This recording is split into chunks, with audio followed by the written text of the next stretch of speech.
मित्रों, वैदिक ज्योतिष केंद्र में आपका स्वागत है। आज हम बात करने वाले हैं जन्म कुंडली ज्योतिष, वैदिक ज्योतिष के अनुसार हम क्या एहतियात, क्या सुरक्षा, क्या समय अनुसार अपने आप को व्यवस्थित करें या एहतियात बरतें ताकि निर्णय उसके अनुसार होना चाहिए। कैसा निर्णय की बात कर रहा हूँ मैं? गर्भ ग्रहण करने का सही समय क्या है? लड़का लड़की विचार, नामकरण विचार से भाग्य का संकेत। कई बार हम भाग्य का निर्णय गलत तरीके से पहले किए गए कर्मों का फल हमें प्राप्त हुआ तो अच्छा कर्म है, अच्छा समय पे किया गया, अच्छे लोगों के साथ किया गया, अच्छे विचारों के साथ किया गया तो अच्छा फल, और बुरे समय में किया गया तो उसका बुरा फल। यही है प्रारब्ध। तो प्रारब्ध को भी मनुष्य के द्वारा ही बनाया जाता है, ऐसा गीता में भगवान कहते हैं अर्जुन को। बनाया कैसे जाएगा? समय पर विचार कर, ठीक है, समय पर विचार कर सदुपयोग जो करता है उन चीज़ों का, वही प्रारब्ध में अच्छा फल का भागीदार होता है या अधिकारी होता है।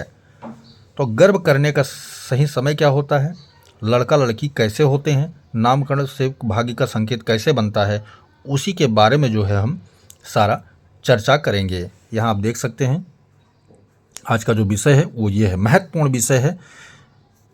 ये आपको पहली बार देखने को मिल सकता है मेरे अनुसार, क्योंकि ये ज्ञान सभी लोग लेके नहीं आते हैं। तो आज हम इसी के ऊपर चर्चा करेंगे, ठीक है ना। तो नंबर 1 कॉलम पे आप यहाँ जो 1 नंबर लिखा हुआ है उस पर आप ध्यान देंगे। गोचर में, गोचर का अर्थ होता है राशि फल की बात कर रहा हूँ, जो प्रतिदिन चाल ग्रहों की होती है उसको गोचर कहा जाता है, ठीक है ना। गोचर में बृहस्पति ग्रह लड़का की राशि से, ध्यान सुनना, बृहस्पति ग्रह जब लड़के यानी कि जो संतान चाहता है उस जातक की और जातिका की बात कर रहा हूँ मैं, ठीक है। गोचर में बृहस्पति ग्रह लड़का की राशि से 6, 8 और 12, 6, 8, 12 हो तो क्या होता है? लड़का संतान का चांस यहाँ 100% बनता है, ठीक है। दूसरे कॉलम पे आप ध्यान देंगे, लड़की की राशि से, जो भी राशि हो, 12 राशियों में कोई भी एक राशि किसी का होगा, तो लड़की की राशि से बृहस्पति 1, 4, 7 और 10 केंद्र के भाव में हो तो ये मान लो लड़की के राशि से तो भी लड़का का योग बनता है, ठीक है। यानी कि लड़की जानना चाहे कि हमें लड़का का योग कब बन रहा है या लड़का जानना चाहे कि हमें लड़का का योग कब बन रहा है, तो ये सूत्र जो है लागू होता है कि लड़के की राशि से 6, 8, 12 होना चाहिए बृहस्पति, और लड़की की राशि से केंद्र के भाव में होना चाहिए, समभाव में होना चाहिए, ठीक है ना।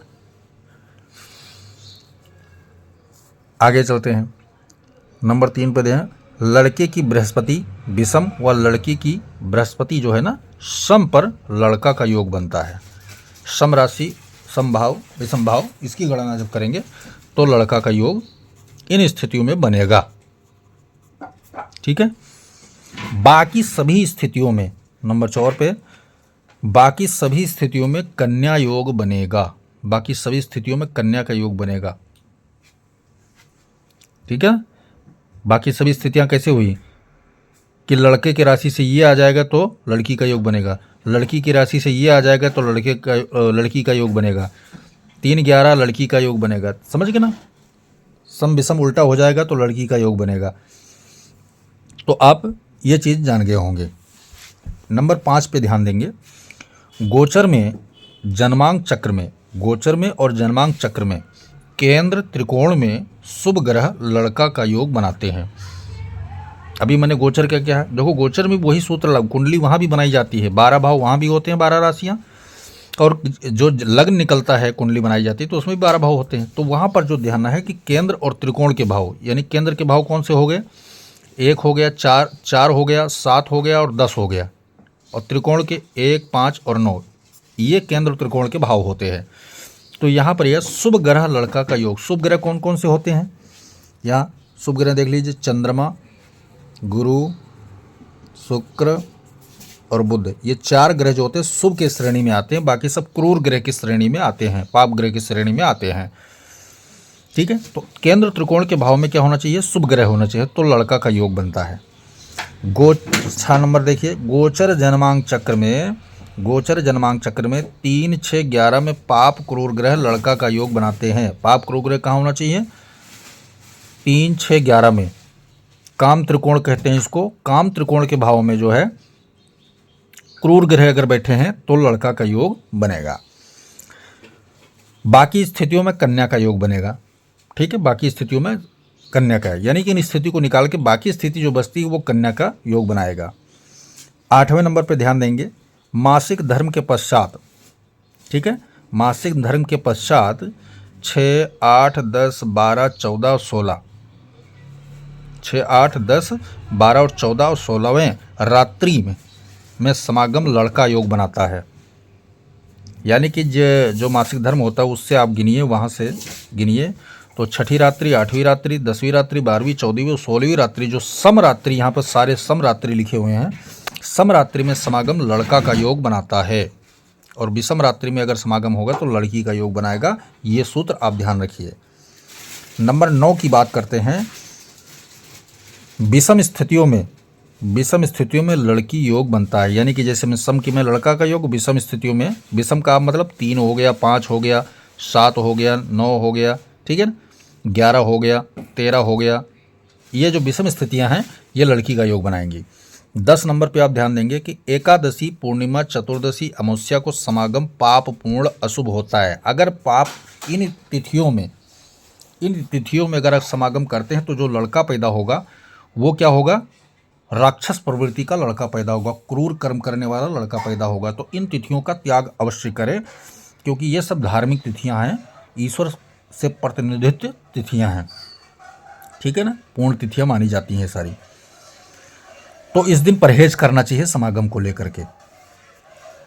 11 नंबर कॉलम पर ध्यान देंगे आप, तो बुधवार, गुरुवार, सोमवार, रविवार को नाम रखना। अगर नामकरण मुहूर्त आप निकाल रहे हैं बच्चे का, ये तो जन्म का होगा लड़का प्राप्त। अब लड़का होने के बावजूद भी लड़का नकारा ना निकले, भाग्य उसका अच्छा रहे, तो उसका हमें नाम, पहली बार नाम और फेम 2 जीवन में होते हैं। तो नाम जिसका बिगड़ गया, फेम कैसे बनेगा सही? ठीक है ना, नाम और शोहरत जिसको बोलते हैं ना वो। तो यहाँ पर लिखा हुआ है कि बुधवार, गुरुवार, सोमवार, रविवार को अगर नामकरण होता है तो वो भाग्य कारक होता है, लड़के का भाग्य बनाने वाला होता है। 12 नंबर पर ध्यान देंगे, वृषभ, सिंह, वृश्चिक, कुंभ लग्नों में। ठीक है, ये जो लगन लिखा हुआ है, 4 लगन है इसमें लिखा हुआ है, वृषभ, सिंह, वृश्चिक, कुंभ लग्नों में नाम रखना भाग्यशाली होता है। जब आप नामकरण मुहूर्त कराएं तो उसमें देख लीजिए दिन होना चाहिए, ये लगन होना चाहिए। नक्षत्र की बात भी कह रहा है। 13वें नंबर पर ध्यान देंगे आप, पुनर्वसु, हस्त, चित्रा, स्वाति, पुष्य, अनुराधा, ज्येष्ठा, मूल, मृगशिरा। ठीक है, और तीनों उत्तरा। ठीक है, उत्तराषाढ़ा, उत्तरा भाद्र, उत्तरा फाल्गुनी, तीनों उत्तरा हो गए ना। और धनिष्ठा नक्षत्रों में नामकरण बहुत शुभ माना जाता है। तो इन चीज़ों का आप विशेष ख्याल रखेंगे, क्योंकि नाम से भाग्य का लिंक बहुत बड़ा होता है। नाम जिसका बिगड़ गया उसका शोहरत कभी नहीं बनता है। नाम का ही सिक्का हर जगह चलता है महाराज। तो ये आज का महत्वपूर्ण वीडियो अपने जीवन में उतार लीजिए। जिन लोगों को लड़का नहीं है उनका लड़का हो जाएगा, और लड़का होने के बावजूद भी वो सुखी नहीं है तो वो सुख का साधन भी मैंने आज इसको वीडियो में आपको बताया है। पूरी तरह इस्तेमाल करेंगे, प्रयोग में लाएंगे, लागू करेंगे नियम, तो आपका दिनमान जो है, आपके लड़के का दिनमान, जो आपके ख़ानदान का दिनमान है, वो सुधर जाएगा, बर्बाद होने से बच जाएगा। जय सिया राम।